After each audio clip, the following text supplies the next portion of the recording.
اسی ویڈیو میں۔ بسم اللہ الرحمن الرحیم۔ السلام علیکم ورحمۃ اللہ وبرکاتہ۔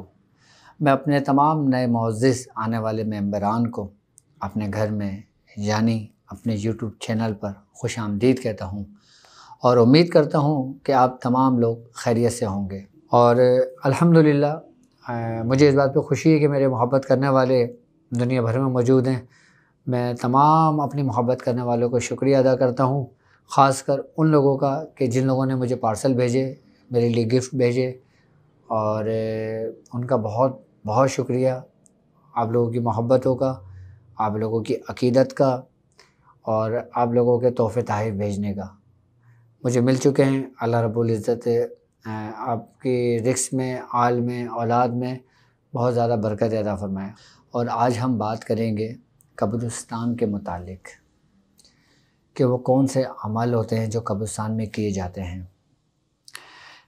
زیادہ تر لوگوں کا کانسیپٹ یہ ہوتا ہے کہ ہمارے دل کے اندر ایک ڈر و خوف بیٹھا ہوتا ہے کہ ہم رات میں قبرستان نہیں جائیں گے، ہم رات میں قبرستان نہیں جاتے کیونکہ وہاں پہ ڈر و خوف ہوتا ہے۔ ہمارے دل میں ایک ڈر بیٹھا ہوا ہے کہ ہم رات کو قبرستان نہیں جائیں گے۔ کیوں؟ کیونکہ وہاں ڈر و خوف ہوگا اور وہاں پر شیاطینی چیزیں ہوں گی، شیاطینی معاملات ہوں گے، حمزات ہوں گے، تو یہ ڈر و خوف ہمارے اپنے اندر کا ہے۔ میں نے آپ کو پہلے بھی اپنی ویڈیوز میں یہ بات کہی تھی کہ قبرستان میں صرف جو ڈر و خوف ہوتا ہے وہ ہمارے اپنے اندر ہوتا ہے، باہر کچھ بھی نہیں ہوتا۔ یہاں تک کہ بزرگان دین فرماتے ہیں کہ اگر آپ کو کوئی شیاطین تنگ و پریشان کر رہا ہو یا آپ کے پیچھے کوئی شیطانی قوتیں لگی ہوں تو وہ چاہے وہ دن کا ٹائم ہو، چاہے وہ رات کا ٹائم ہو، چاہے وہ فجر کا ٹائم ہو، آپ مسلمانوں کے قبرستان میں چلے جایا کریں۔ یہ چیزیں وہاں پہ داخل نہیں ہوتی شیاطین۔ اس کی وجہ ہے، اب پہلے میں آپ کو یہ چیز سمجھا دوں کہ اس کی کیا وجہ ہے۔ اس کی وجہ یہ ہے کہ قبرستان جو ہے اس کے بارے میں کہا جاتا ہے کہ جہاں پہ 40 قبریں ہوتی ہیں وہاں پہ ایک مومن کی قبر ہوتی ہے، اور مومن کی قبر سے مراد یہ ہوتا ہے کہ وہ صاحب ایمان اس دنیا کے اندر، مقصد اس جگہ پہ وہ آرام فرما رہے ہوتے ہیں۔ جس طریقے سے اللہ رب العزت نے ان کو یہ مقام و مرتبہ عطا کیا ہوتا ہے تو وہ جو روحانیت جو دنیا میں ان کے قائم مقام ہوتی ہے وہ ان کی قبر کے اندر بھی قائم مقام ہوتی ہے۔ اس روحانیت کا فیض ہوتا ہے، ان معاملات کی یہ برکت ہوتی ہے کہ ان کی وجہ سے جو ان کے ارد گرد کی جو قبریں ہوتی ہیں نا، اللہ رب العزت اس کی برکت سے ان قبروں کے اوپر سے بھی عذاب اٹھا لیتا ہے۔ تو اب جیسے مثال کے طور پہ ایک نیک شخص مرتا ہے، اب اس کے معمولات میں یہ ہوگا کہ جیسے مثال کے طور پہ وہ سورہ قریش کا عامل ہوگا، یعنی کہ اس نے اپنی پوری زندگی میں سورہ قریش پڑھی ہوگی اور اس کی رسی کو مضبوطی سے تھاما ہوگا، تو یہ سورہ قریش دنیا کے ساتھ ساتھ مرنے کے بعد بھی اس کے کام آئے گی، کیونکہ جب کسی چیز کی روحانیت ہمارے جسم کے اندر پیدا ہو جاتی ہے نا تو پھر وہ ختم نہیں ہوتی، وہ کبھی بھی ختم نہیں ہوگی۔ کیوں؟ کیونکہ روحانیت جس جگہ پہ منتقل ہو جاتی ہے نا پھر وہ قیامت تک اس جگہ پہ قائم و مقام رہتی ہے۔ روحانیت انسان کے جسم کے اندر قائم مقام ہوتی ہے جب اس کا وصال ہو جاتا ہے، یعنی کہ وہ ایک جگہ سے دوسری جگہ منتقل ہو جاتا ہے، جو اس کے تصرفات ہوتے ہیں، جو اس کی روحانیت ہوتی ہے، جو سلسلے سے وابستگی ہوتی ہے، بزرگوں کی ایک کڑی ہوتی ہے، یہ سمجھ لیں کہ پھر وہ اس کے ساتھ ساتھ رہتی ہے۔ وہ جس جگہ بھی آرام کرے گا نا وہ وہاں پہ اس کے روحانیت کا منبع ہوتا ہے، وہاں پہ روحانیت ہی پھیلتی ہے، تو وہاں سے لوگوں کو عذاب بھی ہٹا دیا جاتا ہے قبروں کے اندر سے، اور پھر وہاں پہ شیطانیت قریب نہیں آ سکتی۔ اچھا،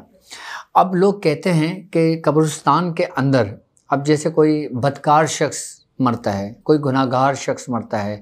یا کوئی ایسا شخص مرتا ہے جو کسی غیر مذہب سے اس کا تعلق ہوتا ہے، اور اس کی تدفین اگر قبرستان میں کر دی جاتی ہے تو اس کا یقیناً اس کا جو حمزاد ہوتا ہے وہ بھٹک جاتا ہے۔ اچھا، وہ جو حمزاد ہوتا ہے نا پھر وہ لوگوں کو تنگ و پریشان کرتا ہے، لیکن وہ صرف ڈر و خوف انسان کے اندر پیدا کرتا ہے، باقی اور اس سے زیادہ وہ کچھ نہیں کر سکتا، ٹھیک ہے۔ اچھا، دوسری بات یہ ہوتی ہے کہ اب ظاہر سی بات ہے، آپ یہ بات دیکھیں کہ ایسے بہت سارے کیسز میرے سامنے آئے ہیں کہ جیسے ایک شخص قبرستان میں گیا، ٹھیک ہے، اس نے قبرستان کے اندر تھوک دیا، یعنی کہ پان کھا رہا تھا، کوئی چیز کھا رہا تھا، اس نے تھوکا اور وہ اس کی قبر پہ جا کے اس کی چھینٹیں پڑی ہیں، تو قبرستان میں ایسا بھی نہیں کرنا چاہیے، کیونکہ اس سے صاحب قبر جو ہوتے ہیں نا ان کو تکلیف پہنچتی ہے۔ یہاں تک کہ آپ اگر قبرستان کے اندر موجود ہیں نا تو آپ گفتگو بھی نہ کریں، زیادہ سے زیادہ کلام الہی پڑھتے رہیں۔ آئی بات سمجھ میں؟ اب لوگ اس چیز کا خیال نہیں کرتے، وہ نہیں کرتے، پریشان ہوتے ہیں۔ اب ظاہر سی بات ہے جب انسان کوئی ایسا عمل کرتا ہے، جیسے مثال کے طور پہ قبرستان سے گزر رہا ہے، قبرستان میں جا رہا ہے، تو اس نے پان کھایا ہوا ہے یا کچھ چیز ایسی چیز کھائی ہے اور وہ تھوک دیتا ہے اس کی چھینٹیں صاحب قبر کی قبر پہ پڑتی ہیں نا، تو اس قبر کے جو ارد گرد جو اس کی روحانیتیں ہوتی ہیں نا، پھر انسان اس سے متاثر ہوتا ہے۔ جس طریقے سے میں نے اپنی پہلی ویڈیو میں آپ لوگوں کو ایک بات سمجھائی تھی کہ درود شریف ہمیشہ ایک جگہ قائم مقام رہ کر پڑھنا چاہیے، ایک جگہ اہتمام کر کے پڑھنا چاہیے، کیونکہ اس کا ایک اعلیٰ مقام ہے، کیونکہ یہ ایک ایسا ذکر ہے، ایک ایسا معاملات ہے یہ کہ اس کا تعلق آپ یقین کریں گے کہ ڈائریکٹ اللہ رب العزت سے بن جاتا ہے، کیونکہ یہ وہ ذکر ہے کہ جو اللہ اور ملائکہ خود کر رہے ہیں ذکر، کیونکہ ہر چیز اپنے اصل کی جانب لوٹتی ہے۔ اسی طریقے سے جب انسان قبر کے پاس سے گزرتا ہے، جب وہ کوئی تھوک دیتا ہے یا کوئی ایسی غلط حرکت کر دیتا ہے تو اس سے پھر وہ پریشانی میں مبتلا ہو جاتا ہے۔ پھر ہوتا یہ ہے کہ وہ جو نگیٹو اثرات، یعنی کہ جو نگیٹیوٹی انسان کے اندر ہوتی ہے، جو اس سے ایسا معاملہ جو سرزد ہو جاتا ہے، جب وہ نگیٹیوٹی اس جگہ پہ جاتی ہے جہاں ساری پازیٹیو ریز ہوتی ہیں، جب پازیٹیو چیزیں ہوتی ہیں، تو ظاہر سی بات ہے جب وہ پازیٹیو کو متاثر کریں گی تو ہر ایکشن کا ری ایکشن ہوتا ہے، اس کی وجہ سے انسان پریشانی میں مبتلا ہو جاتا ہے، اسی وجہ سے انسان کے اندر کچھ سمٹمز پیدا ہو جاتے ہیں، یعنی کہ اس کے اندر کی جو حمزات ہوتا ہے نا انسان کا، پھر وہ اندر جا کے پھر اس کو جب وہ انسان کا اپنا اندر کا حمزات پہ اس چیز کا ریفلیکشن پڑتا ہے نا، اس کا اثر پڑتا ہے۔ اب میں آپ کو ایسے سمجھاتا ہوں، جیسے یہ نگیٹیو ہے، یہ پازیٹیو ہے، جب نگیٹیو اور پازیٹیو جب ملیں گے نا تو یقیناً ہر ایکشن کا ری ایکشن ہوگا۔ آئی بات سمجھ میں؟ تو وہ پازیٹیو نے تو اس کو اپنا اثر کرا اور اس کو اس کی طرف دھکیلا، یعنی کہ جب اس کو دھکیلے گا نا تو نگیٹیوٹی جو ہوتی ہے نا انسان کے اپنے اندر کی، وہ ایکٹیو ہوتی ہے، تو پھر وہ انسان کو نقصان پہنچاتی ہے۔ قبرستان میں ان چیزوں کا بڑا خیال رکھنا چاہیے انسان کو، ٹھیک ہے؟ یہ تو وہ معاملات ہیں جو ایک عام لوگوں کے لیے ہیں، ٹھیک ہے؟ ابھی میں خواص کی بات نہیں کر رہا، ابھی میں عاملین کی بات نہیں کر رہا، ابھی میں کسی عمل کی بات نہیں کر رہا، اب میں ایک ایسی بات کر رہا ہوں جو عام لوگ ہوتے ہیں، جو قبرستان جاتے ہیں، جو بچوں کو قبرستان لے جاتے ہیں۔ آپ نے دیکھا ہوگا بچے قبر کے اوپر بھی چڑھ جاتے ہیں، پھیلانگ جاتے ہیں، تو اس میں بھی بڑا احتیاط و خیال رکھنا چاہیے بچوں کا، ٹھیک ہے؟ بچوں کو معاملے میں بہت زیادہ خیال رکھنی چاہیے، خاص کر بچوں کی قبروں پہ۔ آئی بات سمجھ میں؟ اور قبروں کے اوپر بھی نہیں چڑھنا چاہیے، نہ قبروں کے اوپر سے گزرنا چاہیے، نہ پھیلانگنا چاہیے قبر کو، اس سے بھی صاحب جو قبر ہوتے ہیں ان کو تکلیف پہنچتی ہے اس کو، کیونکہ وہی معاملات ہیں جو میں نے آپ کو سمجھائے تھے، ابھی بتائے تھے۔